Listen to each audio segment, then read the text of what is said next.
But on the timing, there are different levels of decision-making in the Parliament and different bodies that take decisions.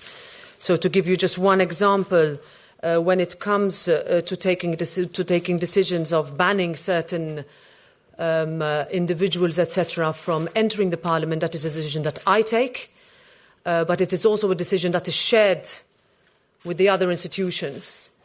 So on the occasion of Russia's invasion of Ukraine on the 24th of February, we got together and essentially at each and every approval of a sanctions package with the Council and the Commission in order to make sure that similar treatment is affected across all institutions for individuals or representatives to enter the building. That's one example of a decision that can be taken with immediacy. I can also give you an example that yesterday an NGO called No Peace Without Justice, which allegedly is connected to this investigation that is ongoing, which had 11 persons accredited on it, was suspended. These are measures that will be taken in an accruing manner as the hours come ahead of us.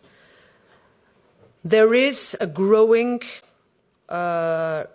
request, and has been for a while, for investigation into unofficial friendship groups. What do these friendship groups do? These friendship groups are a group of members, and by no means am I saying that I can allege illegalities there, but there is not enough monitoring.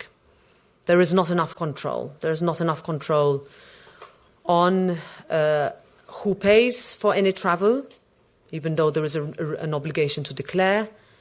There is not enough control on what you receive on certain trips, etc. Again, this is without prejudging anything or anyone.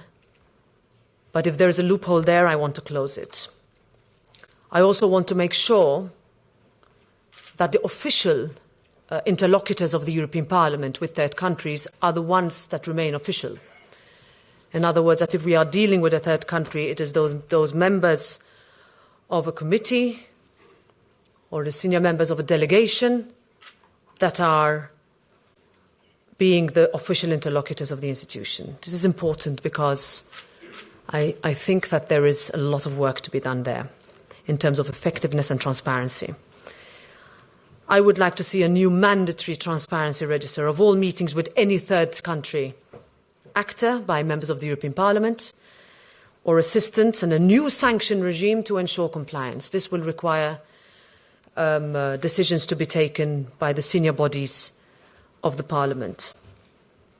When we talk about access to the building, but also for former members, I will need to look into kind of badges that are associated with former members who use their former membership status to lobby for anything or anyone or any country. We have a code of conduct that looks into conduct of members of the European Parliament, but also we have a process whereby if you have information that can be given securely and anonymously, that will be more, let's say, that will be structured. And there will be a strengthening of a whistleblower protection system. We have it for other areas in the Parliament of a personal nature, but we should have it also on this.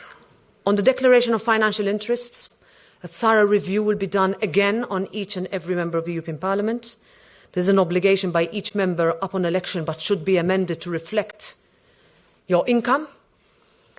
And on the declaration of what you receive and who you meet, there will be a list, an enforced list of obligations for members of the European Parliament. But again, we're talking about a small number of individuals that seek to undermine. We're also talking about third-party influencers. I want to really put trust in those members that spend all night on a trialogue in order to make sure that a huge energy or climate bill gets through.